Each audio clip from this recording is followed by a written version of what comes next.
Hi everyone, welcome back to our YouTube channel Joram lifestyles. ఈరోజు నేను చేయబోయే video అండి, అమ్మవారి గుడికి వెళ్ళామండి, పాతపట్నం అమ్మవారి గుడికి. అది వీడియో తీసానండి, అది మీకు ఇప్పుడు చూపిస్తున్నానండి. అమ్మవారి గుడిలోకి ఇగోండి ఇప్పుడే ఎంటర్ అవుతున్నాము. గుడిలోకి ముందు వెళ్ళాక కాళ్ళు కడుక్కోవాలండి, కాళ్ళు కడుక్కోవడానికి వెళ్తున్నాము. ముందుగా కాళ్ళు కడుక్కొని తర్వాత అమ్మవారి గుడికి వెళ్ళాలండి. గుడి పక్కన ఉంటుందండి, వెనక భాగంలో కాళ్ళు కడుక్కోవడానికి. ఇదంతా అమ్మవారి గుడి అండి, సైడ్ భాగం అండి అమ్మవారి గుడి. మేము ఇప్పుడు గుడి దగ్గరికి వెళ్తున్నాము కాళ్ళు కడుక్కోవడానికి. ఇగోండి మా అమ్మగారు, నేను, మా మరుదులు, మా తమ్ముళ్ళు వెళ్ళామండి. ఇగోండి మా తమ్ముళ్ళు కోళ్ళు తీసుకొని వస్తున్నారు. ముందుగా మేము కాళ్ళు కడుక్కొని తర్వాత కోళ్ళకు కూడా కాళ్ళు కడుగుతామండి. కాళ్ళు కడుక్కొని గుడి లోపలికి వెళ్ళాలి. ఇక్కడ ఇలా కోళ్ళకు కూడా కాళ్ళు కడుగుతున్నారండి మా తమ్ముడు వాళ్ళు. కోళ్ళు బాగా కాళ్ళు కడిగాక పసుపు అది రాయాలండి.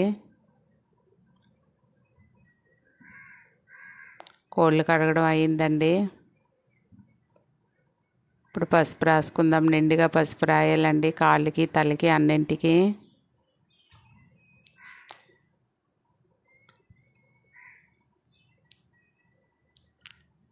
మా తమ్ముడు వాళ్ళ ఫుల్ కోళ్ళకి స్నానమే చేయించేస్తున్నారండి. ఇప్పుడు కాళ్ళకి పసుపు రాస్తున్నానండి. నిండుగా పసుపు రాసుకోవాలి. అమ్మవారి స్వరూపాలు కనుక కాళ్ళకి, మెడలకి చక్కగా పసుపు రాయాలండి. కోళ్ళకి తాళ్ళు కట్టారు, అది విప్పుతున్నారండి మా తమ్ముడు వాళ్ళు. కోళ్ళకి తాళ్ళతో దేవుడు దండం పెట్టకూడదు, అవి వేయట్లేదండి. ఇక్కడ కట్ చేయడానికి కూడా ఏమీ లేదండి. పాపం చాలా కష్టపడుతున్నారు ఇద్దరు కూడా, అయినా వేయట్లేదండి.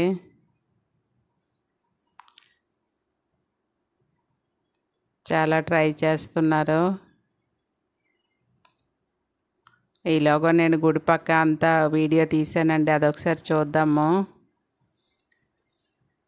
ఇదంతా గుడి వెనక భాగం అండి. ఇది అద్దాల మండపం అండి, అది అమ్మవారిది, ఆ బ్లూ కలర్లో ఉన్నది. ఇదంతా గుడి వెనక ఆలయ ప్రాంగణం అండి. చాలా బాగుంటుంది, చాలా ప్రశాంతంగా ఉంటుంది ఇక్కడ వాతావరణం. అమ్మ మహిమగల తల్లి అండి, కోరిన కోరికలు తీర్చే తల్లి అండి. మనం ఏది మొక్కుకున్నా మనకి తప్పకుండా నెరవేరుతుంటుంది. ఈ చుట్టుపక్కల వాళ్ళంతా మొక్కులు తీరుస్తుంటారండి. ఇక్కడ కొత్త వాహనాలు ఏవి కొన్నా సరే పూజలు చేస్తారండి ప్రతి ఒక్కరు. ఈ చుట్టుపక్కల వారు వచ్చి అమ్మవారి దగ్గర పూజ చేయకుండా వెళ్ళరండి. చాలామంది ఇక్కడ వంటలు చేసుకొని కూడా తిని వెళ్తుంటారండి. మొత్తానికి కోళ్ళు కాళ్ళు విప్పారండి ఇద్దరు. ఇప్పుడు గంట స్తంభం దగ్గరికి వెళ్తున్నాము. ఏ గుడికి వెళ్ళినా ముందు మనం గంట స్తంభానికి పూజ చేసి గుడి లోపలికి వెళ్ళాలి. అలాగే వినాయకుడిని కూడా దర్శించుకొని వెళ్ళాలి. ఇప్పుడు గంట స్తంభం దగ్గరికి వెళ్తున్నాము. వెళ్ళి ముందుగా అక్కడ పూజ చేసి దీపం పెట్టుకొని తర్వాత గుడి లోపలికి వెళ్ళాలి. కోళ్ళు కూడా బయటే దండం పెట్టుకోవాలండి, లోపలికి తీసుకెళ్ళనివ్వరు. ఇగోండి మేము గుడి గంట స్తంభంకి నడుస్తూ వెళ్తున్నాము.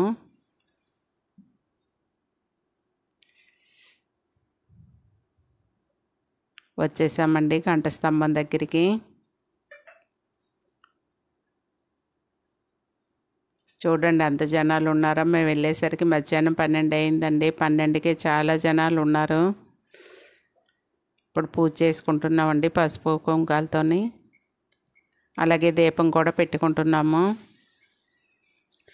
అమ్మవారికి ముర్రాటు కూడా వేసామండి.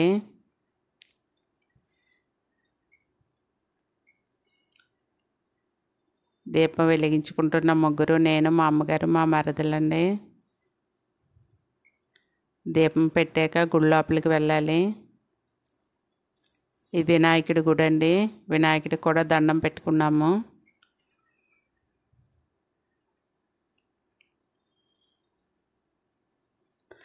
ఈలోగా గుడికి ఒక సంబరం వచ్చిందండి, దానికి కూడా వీడియో తీశాను.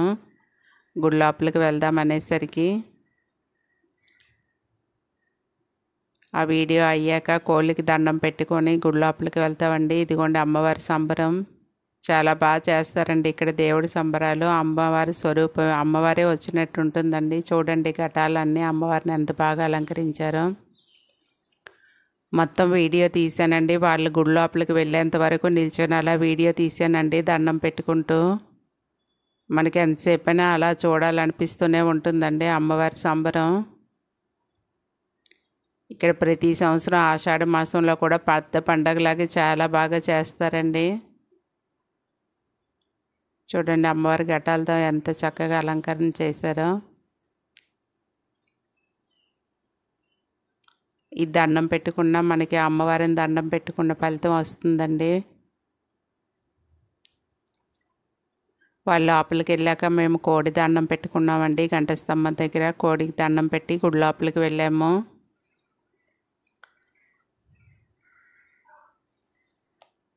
కోడికి దండం పెట్టుకుంటున్నాను. గుడి లోపలికి వెళ్ళాక వీడియో తీయనివ్వరండి. ఇంకా బయట అన్నీ తీసుకున్నాము. తీసుకునే టైం కూడా ఉండదు, అంత జనాలు ఉంటారు, తీయనివ్వరు కూడానండి. ఖాళీ టైంలో అయితే తీసుకోవచ్చు కానీ మంగళవారం పూట అస్సలు అవదండి. ఈ వీడియో మీకు నచ్చినట్టయితే లైక్ చేయండి, షేర్ చేయండి. కొత్తగా ఎవరైనా చూస్తున్నట్టయితే సబ్స్క్రైబ్ చేయండి. బెల్ గంట కొట్టడం మర్చిపోకండి. Thank you.